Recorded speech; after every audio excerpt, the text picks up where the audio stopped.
बहुत सारे लोग ऐसे हैं जिन्होंने कभी इंडिया में काम नहीं किया या इंडिया के बाहर भी कहीं काम नहीं किया, और वो बिल्कुल फ्रेशर हैं, जिन्हों को कुछ भी उनको पता नहीं है कंस्ट्रक्शन के बारे में या फिर बाहर क्या ऐसे काम होता है, क्या काम होता है। लेकिन वो चाहते हैं कि वो लोग भी बाहर आके काम करें, लेकिन उनको कोई गाइडेंस नहीं मिलता है कि किस काम में यहाँ पे आए, कौन से काम में कितना सैलरी मिलता है, कौन सा काम यहाँ पे अच्छा रहेगा।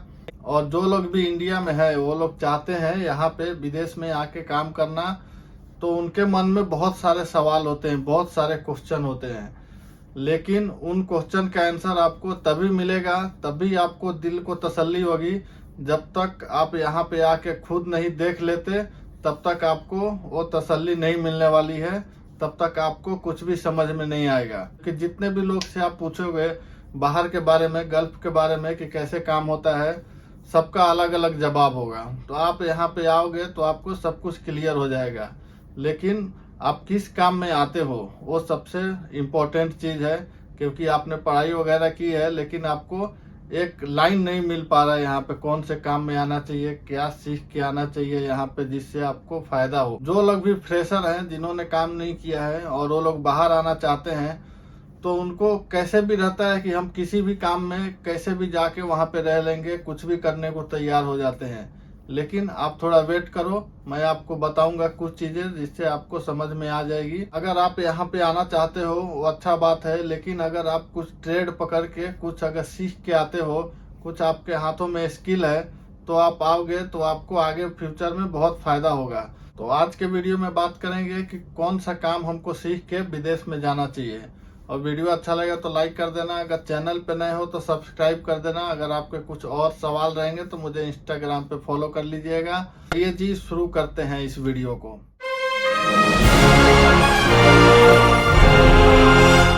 नमस्कार दोस्तों, क्या हाल है आप सभी का।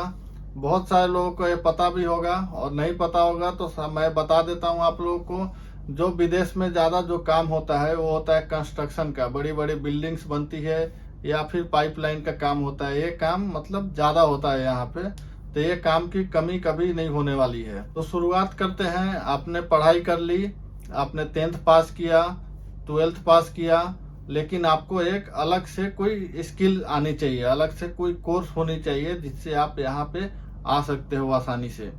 अगर आप 10th के बाद पढ़ाई करते हो तो अच्छी बात है। 12th के बाद बहुत सारी और भी अच्छे अच्छे कोर्सेस हैं। लेकिन आप अगर किसी रीजन से 10th के बाद पढ़ाई नहीं कर पाए या फिर आप 10th भी कंप्लीट नहीं कर पाए हैं, आप सीधा नॉर्मल सा पढ़ते गए, 10th पास किया, 10th पास करके यहाँ पे आओगे तो आपके हाथों में कोई स्किल नहीं है, आपको कोई भी जानकारी नहीं है।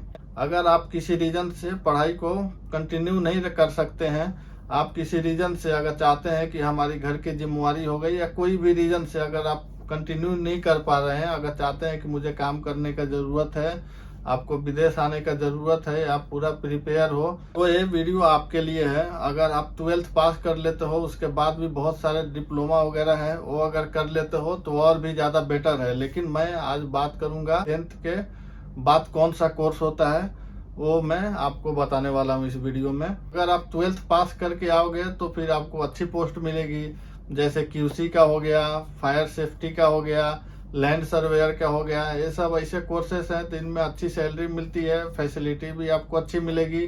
लेकिन अगर 10th के बाद आप करोगे तो 10th के बाद भी मैं आपको बता देता हूँ कौन कौन से कोर्स है जिसमें आपको 10th की भी जरूरत नहीं पड़ी। तो सबसे पहला जो काम है वो है वेल्डिंग का।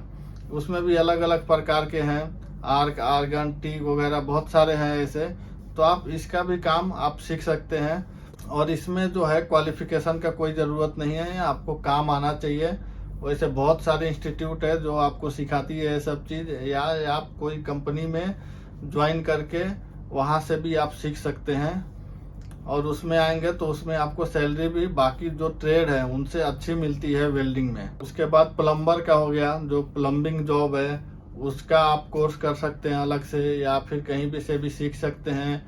तीसरा हो गया HVAC, एसी का जो काम है उसका भी कोर्स होता है, वो भी आप कर सकते हैं या फिर कहीं से भी आप सीख सकते हैं। और मैं जितने भी आपको कोर्स बताऊंगा कि आपको ये करना चाहिए अगर आप चाहते हो कि कोई इंस्टीट्यूट बताए, लेकिन मैं बताऊंगा तो फिर वो आपके एरिया से बहुत दूर रहेगी, तो आप शायद वहाँ पे नहीं जा पाए, वहाँ से नहीं कर पाए। लेकिन बहुत सारी एसटी इंस्टीट्यूट है जो आपको कोर्स भी सिखाती है, इंटरव्यू करवा के फिर आपको जॉब भी दिला देती है। बहुत सारी ऐसे इंस्टीट्यूट से आपको सर्टिफिकेट वगैरह भी सब वो लोग ही प्रोवाइड कर देते हैं। कुछ पैसे चार्ज करेंगे वो लोग सिखा देते हैं। ऑपरेटर का काम, जैसे यहाँ पे जेसीबी, एक्सावेटर, सावल, बॉबकट ये सब चलता है, फोर्ट क्लिप, तो वो सब का भी काम आप सीख सकते हैं। उसमें आपको ड्राइविंग लाइसेंस होना जरूरी है। आप सऊदी जा सकते हैं, ओमान जा सकते हैं। सऊदी ओमान में आप इंडियन लाइसेंस पे काम कर सकते हैं, वहाँ पे जाके बनवा सकते हैं आप लोग लाइसेंस, वहाँ पे कर सकते हैं। लेकिन दुबई में आने के लिए फिर वहाँ पे दुबई का ही लाइसेंस चाहिए। दुबई में आप इंडिया के लाइसेंस पे काम नहीं कर सकते हैं। लेकिन बहुत सारी जो कंपनी है वो आपको वहाँ से हायर करके लाएगी, वो लोग खुद लाइसेंस बनवाती है दुबई में, फिर वहाँ से कंपनी में आप लोग काम कर सकते हैं। लेकिन ऐसा बहुत कम होता है। तो मेन है लाइसेंस, दुबई का लाइसेंस इतना जल्दी मिलता नहीं है, यही प्रॉब्लम हो जाता है उसमें। तो आप सऊदी वगैरह जा सकते हैं। ऑपरेटर का जो सैलरी है वो भी अच्छा होता है। इलेक्ट्रीशियन का काम तो आपको इतना मिल जाएगा, हर जगह इलेक्ट्रीशियन का काम है। एक जो काम है वो कभी खत्म नहीं होता है। जितने भी आप वांट देखोगे विदेश के लिए, जो भी बाहर जाने के लिए, तो उसमें इलेक्ट्रीशियन होता ही होता है। तो आप इलेक्ट्रीशियन का काम कर सकते हो। लेकिन उसमें क्या है कि आदमी भी उतने ही ज्यादा है। उसमें जितने ज्यादा वांट रहते हैं इंटरव्यू देने के लिए भी उतने ज्यादा लोग आते हैं उसमें। उसके बाद आप फिटर का भी काम कर सकते हैं, जैसे पाइप फिटर हो गया, स्ट्रक्चर फिटर हो गया, इंस्ट्रूमेंट फिटर हो गया, ये सब भी काम आप सीख सकते हैं। तो ये जो 4-5 चीजें मैंने बताई है, अगर आप कहीं से भी सीख सकते हैं अगर, तो आप सीख लीजिए। आपको विदेश आने में काफी ज्यादा हेल्प होगा, क्योंकि अगर आप हेल्पर में आओगे तो फिर आपका फ्यूचर आगे का कुछ नहीं रहेगा, फ्यूचर बर्बाद हो जाएगा आपका। उससे अच्छा है आप कोई ट्रेड पकड़ के आएंगे तो आप उसमें धीरे धीरे आगे बढ़ सकते हैं। जैसे आप एसी टेक्नीशियन में आते हो, धीरे धीरे सुपरवाइजर बन सकते हो। लेकिन हेल्पर में आओगे तो फिर आपको यहाँ पे 2-3 साल काम करना ही पड़ेगा। आप हेल्पर में आ जाते हो तो उसमें क्या होता है कि आप कभी एसी टेक्नीशियन के साथ हो, कभी आप प्लम्बर के साथ हो, कभी आप इलेक्ट्रीशियन के साथ हो। फिर ऐसे में आप एक काम को चूज नहीं कर सकते हैं, एक काम आप सीख नहीं पाओगे। ऐसे आपको 4-5 साल आपका लाइफ का ऐसा ही बर्बाद हो जाएगा। तो इससे अच्छा है बहुत सारी जो इंस्टीट्यूट है वो 3 महीने, 6 महीने, साल भर की कोर्स करवाती है, वहां से आप करके आ सकते हो। और मैंने जो कोर्स किया था वो मैं किया था मिलिट्री स्कूल से, जो पुणे में है, वहां से मैंने किया था। क्योंकि मेरे फादर जो थे वो मिलिट्री में थे, तो वहां से मैंने, पुणे में एक जगह है वहां पे जो आर्मी का स्कूल है, मैंने वहां से किया था। वो जेसीबी, सावेल, एक्सावेटर, ये सबका मेंटेनेंस से लेके बाकी ड्राइविंग तक मेरे को लाइसेंस भी बनवा के दिया था उन्होंने।